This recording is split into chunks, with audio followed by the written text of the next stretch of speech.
자, 여러분 안녕하세요. 오늘 우리가 같이 한번 깊이 파고들어 볼 작품이 있는데요. 바로 장강명 작가의 알바생 자르기라는 소설이에요. 이 소설을 다 읽고 나면 아마 이런 생각이 들 거예요. 나 혹시 다른 사람을 내 맘대로 판단하고 있었던 건 아닐까? 하고 말이죠. 좀 찔리는 질문이죠. 자, 그럼 우리 본격적으로 소설 속으로 들어가기 전에 제가 질문 하나만 던져볼게요. 한번 상상해 보세요. 여러분이 어떤 회사의 팀장, 그러니까 관리자라고 쳐요. 그런데 같이 일하는 알바생이 한 명 있는데 이 친구를 해고해야 할까 말아야 할까 고민이 되는 상황이에요. 여러분이라면 어떡하시겠어요? 이 친구 자르시겠어요? 정답은 없어요. 그냥 이 질문만 딱 머릿속에 넣어두고 같이 한번 이야기를 따라가 보죠. 이 소설이 진짜 시작부터가 좀 특이해요. 보통 소설이면 주인공이 짠 하고 등장하잖아요? 근데 이건 그게 아니에요. 주인공인 혜미는 정작 자리 없는데 다른 동료들이 막 그 혜미에 대해서 뒷담화를 하는 장면으로 이야기가 시작됩니다. 되게 흥미롭죠? 그럼 무슨 얘기들을 하냐? 뭐 별거 아니에요.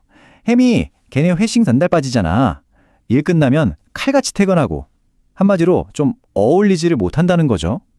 자, 이런 말들이 오가면 사람들 머릿속에 혜미는 어떤 이미지로 그려질까요? 그렇죠. 아, 쟤는 좀 사회생활 못하는 애구나. 좀 혼자 노는 별난 애구나. 이런 식으로 딱 이미지가 굳어지기 시작하는 거예요.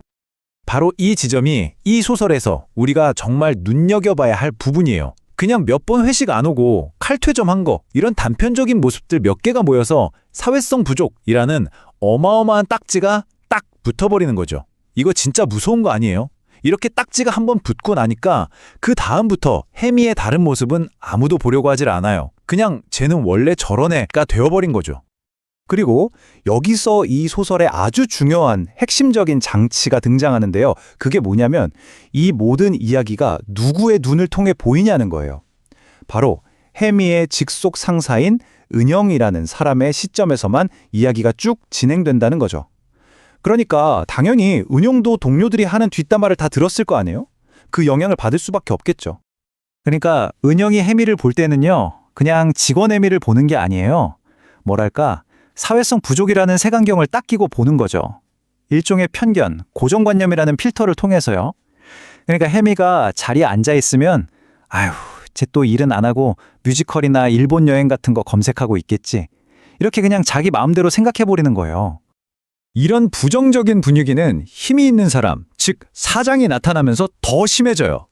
사장은 혜미가 아파서 쉬었다고 하니까 그거 꾀병 아니야? 이러면서 대놓고 의심하고요.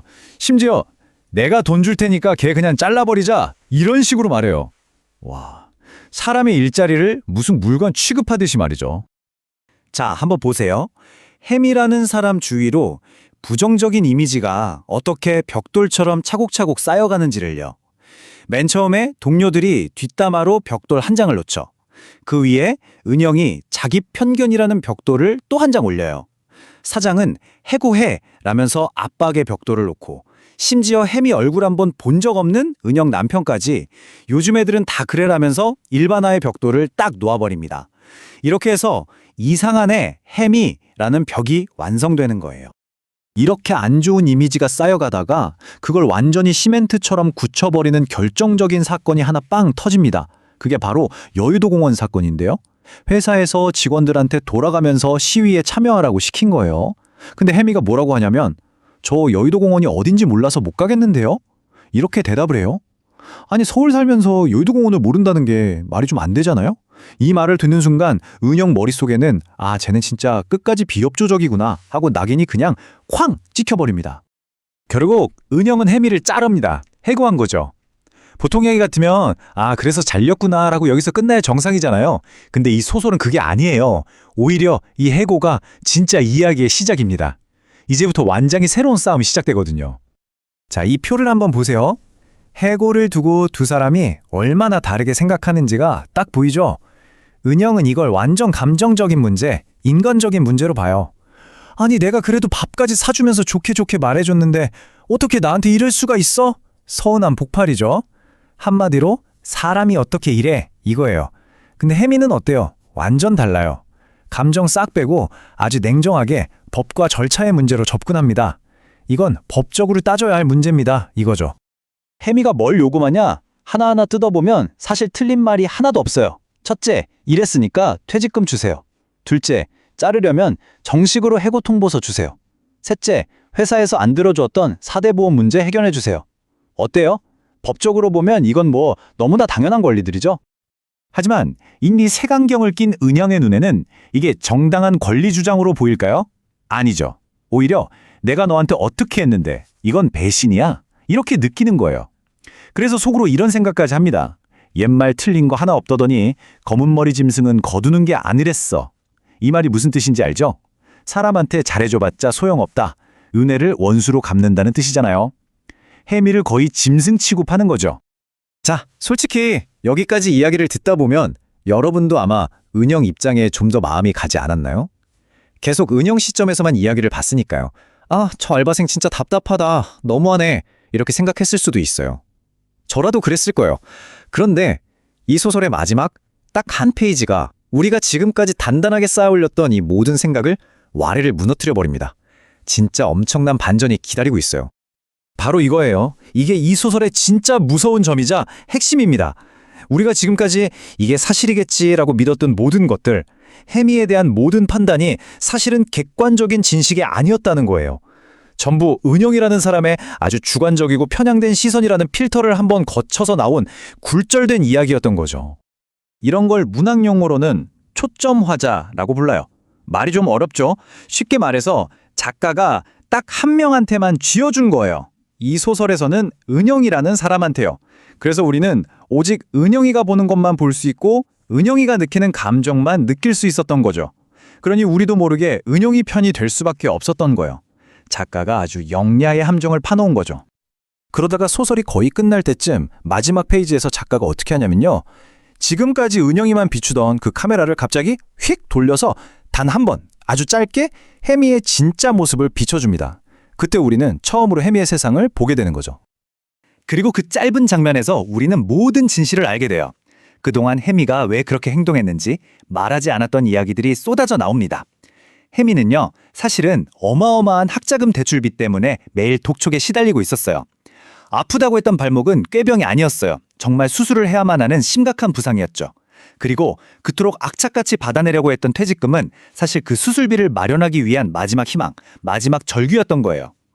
어때요, 여러분? 머리를 한 대 맞은 것 같지 않나요? 이 엄청난 반전은 그냥 와, 재밌다 하고 끝내라고 있는 게 아니에요. 이건 작가가 우리 독자들한테 자, 이제 진짜 생각해볼 시간이야 하고 던지는 아주 정교하게 설계된 문학적인 장치라고 할 수 있어요. 실제로 장강명 작가도 한 인터뷰에서 이걸 소설적 트릭이라고 직접 말했어요. 그냥 보면 되게 건방지고 싹수 없어 보이는 저 알바생의 행동이 사실은 자기 권리를 지키기 위한 얼마나 처절하고 정당한 싸움이었는지를 마지막에 한 방에 빵 터트려서 보여주기 위한 장치였다는 거죠. 이런 걸 또 다른 문학 용어로 낯설게 하기라고도 해요. 이것도 말이 좀 어렵죠? 쉽게 풀어서 말해볼게요. 우리가 평소에 너무 익숙하게 생각해서 아무런 의심도 하지 않았던 것들 있잖아요. 예를 들면 회식 안 오고 칼퇴하는 애는 사회성이 부족한 애라는 생각 같은 거요.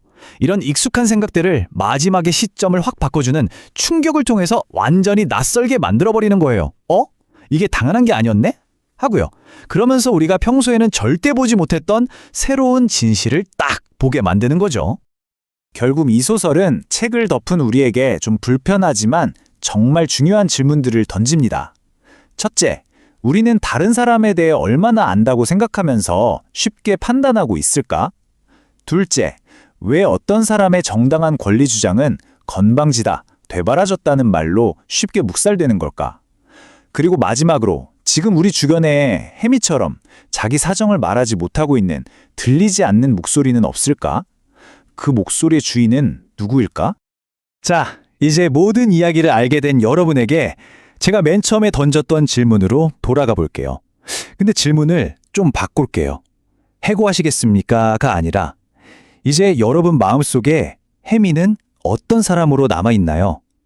아마 이 마지막 질문에 대한 여러분 각자의 대답이 지금 우리가 세상을 어떤 눈으로 바라보고 있는지를 보여주는 거울이 아닐까 그런 생각을 해봅니다.